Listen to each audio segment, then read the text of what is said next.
The season is almost a week away, and the rumor mill is churning and churning and churning, and it is developing more and more by the day. I'm going to be here to give you all the tea, man, give you all the information, who's going to stick around, who's going to leave, and how the team is constructed right now. What's going on, everybody? My name is Walter Pollard, and this is Atlanta Hawks Digest. This is the place where you get all your information, all your news, all your sources and things of that such. This is where you get that information from. I'm super excited because, again, the season is just days away. Of course, on the 23rd, the Atlanta Hawks, they're going to be taking on the Brooklyn Nets at home. So we definitely want to pack out State Farm Arena. But I got a lot of stuff I got to talk about today because the rumor mill has just continued to churn. I mean, the last episode that I spoke on, of course, we talked about who could be staying with the Hawks. And we also talked about the different trade possibilities that the Hawks are looking at and facing. But now it's starting to really get more and more serious. And I'm hoping that things don't turn out the way that it looks. But, there's nothing that I can do about it. And business is business at the end of the day. So we definitely got to wrap up and talk about that. But first and foremost, we definitely got to talk about Vince Carter and his induction to the Hall of Fame. We definitely want to give him a major shout out. That was pretty cool, of course. Vince Carter, he only played a few years with the Atlanta Hawks. Little tidbit, I guess. I don't know if I'm the only person that knows this, but of course, Vince Carter scored the very last point for the Hawks before the pandemic kicked off, and everybody was in the shelter in place. He was the last Hawk to score a point, and of course, at that time, that was. We kind of figured that was going to be the end of Vinsanity, the end of Vince Carter's long career. I want to say he played about 20 seasons in the NBA, spanning from different teams like the Nets. Of course, he played with the Hawks. Of course, he was drafted by the Raptors, the upstart Raptors. Shouts out to Ben and that page. Definitely want to make sure you check in and listen to Raptors Digest. But, of course, Vince Carter was a part of the Atlanta Hawks. So I'd be foolish if I did not give thanks to him for just being the role model that he was. Of course, he was in the with the Hawks during Trae Young's first few years in the league.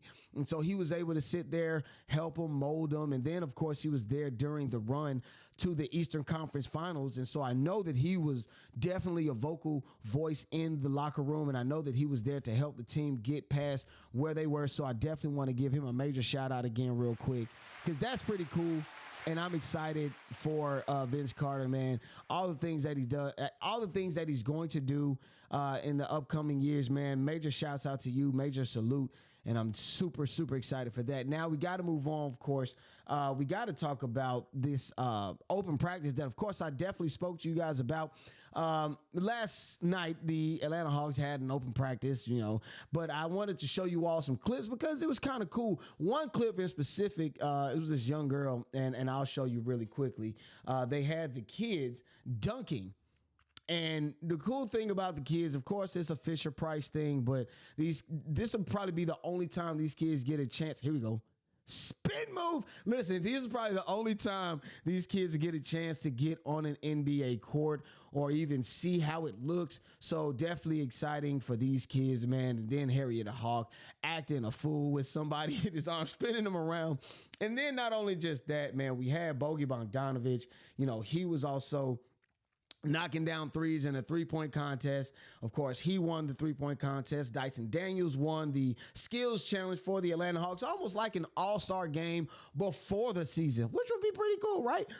So, of course, the Atlanta Hawks were able to show their stuff and do their thing. But the cutest thing of all, of course, was Trae Young bringing the young man, the little icy Trae, bringing him to the bench and letting him sit with him, Clint Capela, and the rest of the crew during, the family day or the open practice. So I hope everybody had a great time and really enjoyed themselves during that time, man. It was pretty cool. Now, some other business I got to talk about because though I am filled with appreciation to you all for viewing my content, watching my content, and not only just that, but commenting, because I've learned that the algorithm feeds off of activity. You dig what I'm saying? And interaction. So I want to make sure that I'm very interactive with you guys, but y'all got to give me a little bit of grace. You feel what I'm saying? Give me a little bit of grace. I know that I have screwed up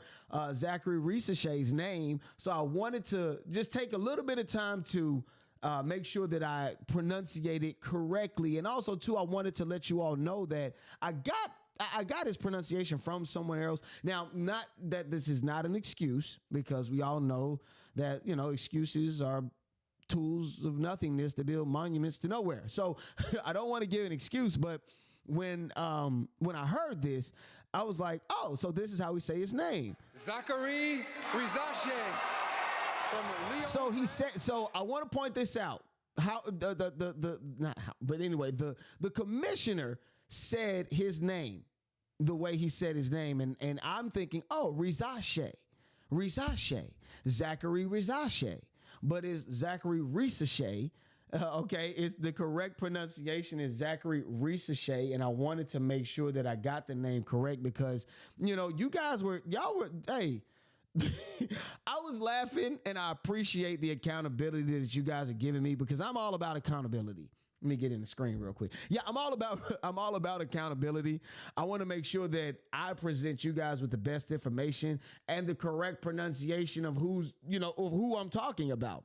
So I definitely want to appreciate. I definitely appreciate that real quick. This guy even came on Twitter, on YouTube in the comment section. He even gave me the phonetic spelling of 3 different phonetic spellings of how to say his name, and then another guy, he even said it, Risacher, not Risacher. You know what I'm saying? And I want to point out again, Zaccharie Risacher. that I didn't get that by myself. I did not come up with this by myself. I did not develop this by myself. I swear for everything that I got it from the commissioner when he first said his name on the draft. So I want to point that out because I'm not trying to butcher the cat's name. Even one dude on the comments said, by now it feels as though this guy is making fun of Zaccharie Risacher's name. So no, I'm not making fun of of his name. I want to point, I'm not making any fun of his name. I want to make sure that I get it right and say it correctly because, if I don't, you guys are going to hammer me in the comments, and I don't want to get hammered in the comments. You know what I'm saying? Because here we go. Okay, yeah, let's go. The Joker has spoken, and we got to talk about some rumors, man. We got to talk about some rumors because it seems as if it's starting to intensify as the season gets up and ramped up and things are getting, started, and it's starting to scare me a little bit.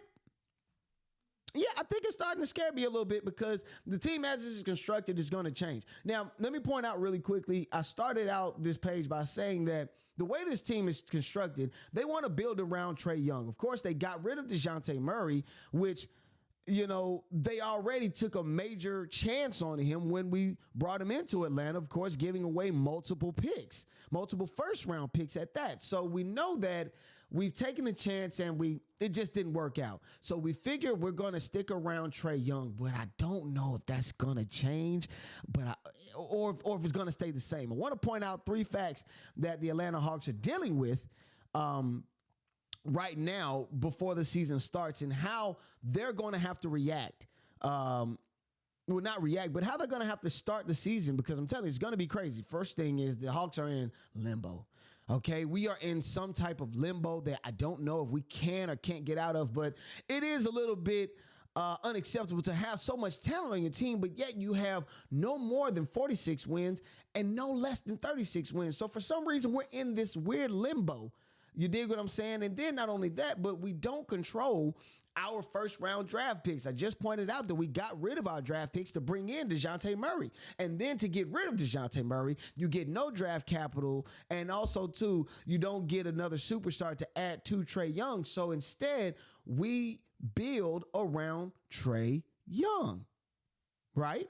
That's how it seems the team is going. But for some reason, it seems as if the Hawks don't get started this season, and I mean, they don't get started soon and fast, and I'm talking we need to be in, by the half part of the season, we need to make sure that we have enough wins to be, in the top 4, because if not, Trae Young could possibly ask for a trade later on in the season. Now, I want to point this out really quickly.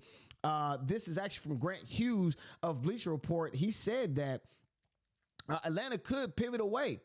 In an ideal world, it moved Young to the Spurs for some or all of its previously owned draft equity. A deal that sent Young elsewhere would still make sense. If you can't get your own picks back, get several of someone else's. It's a solid consolation prize.